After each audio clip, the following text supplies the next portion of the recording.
Dobar dan prijatelji, dobrodošli na moj kanal. Danas ću napraviti jedne slane štanglice.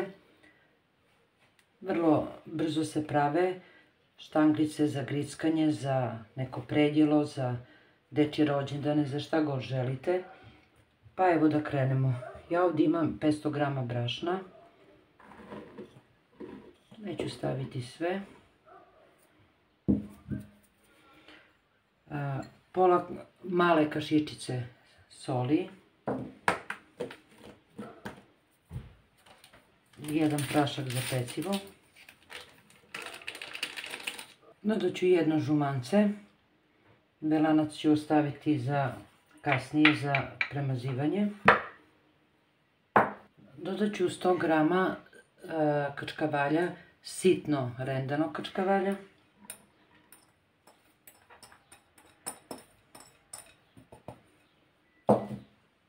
30 grama sam ostavila za kasnije preko kore.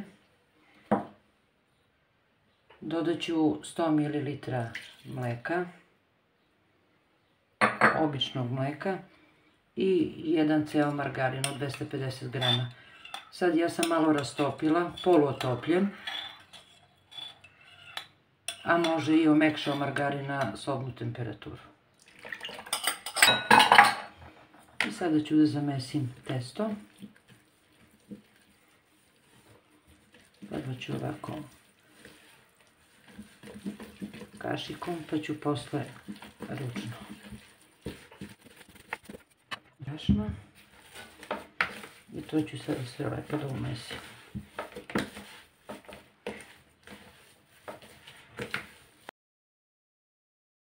I sada mi je lakše na radnu površinu da ja to sve lepo umesim.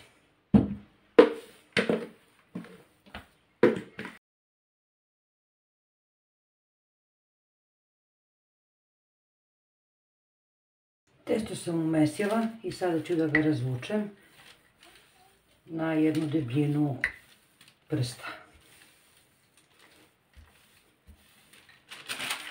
I onda nam je lakše ovako na papir ili možete neku kesu.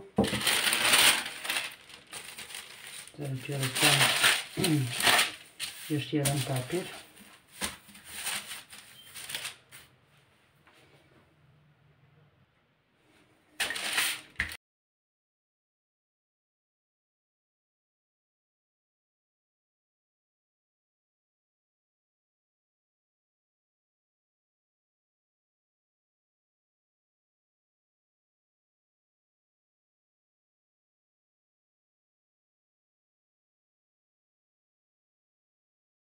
Pre nego što isečem štanglice, umutit ću belanac penasto. Isekla sam jedan papir da bi mi sve štanglice bile jednake i onda ću krenuti odavde. Normalno ove krajeve ću da isečem i to ću posle opet da upotrebim. Onda ću ovako.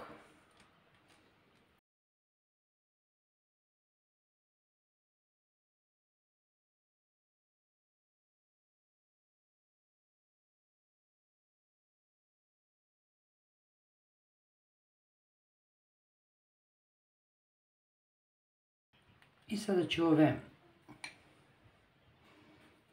isečene štanglice da premažem belancetom.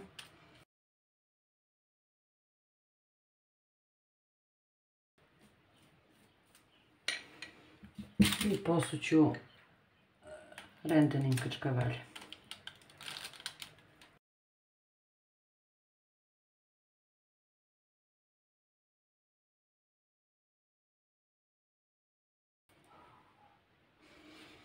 Naređat ću u pleh i ide na pečenje.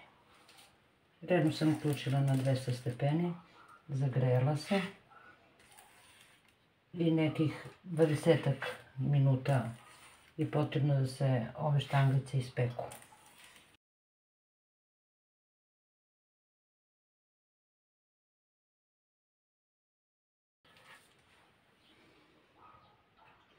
Evo, štanglice idu na pečenje. I evo, dragi prijatelji, štanglice ili štapići su se ispekli, malo se prohladili i sada ću da, ja imam još ovdje u plehu, da vidite kako krskavi su i veoma su ukusni. Nadam se da će da vam se svidi ovaj recept i nadam se da ćete da napravite. Želim vam svako dobro i prijatan dan do sljedećeg videa. Pozdrav!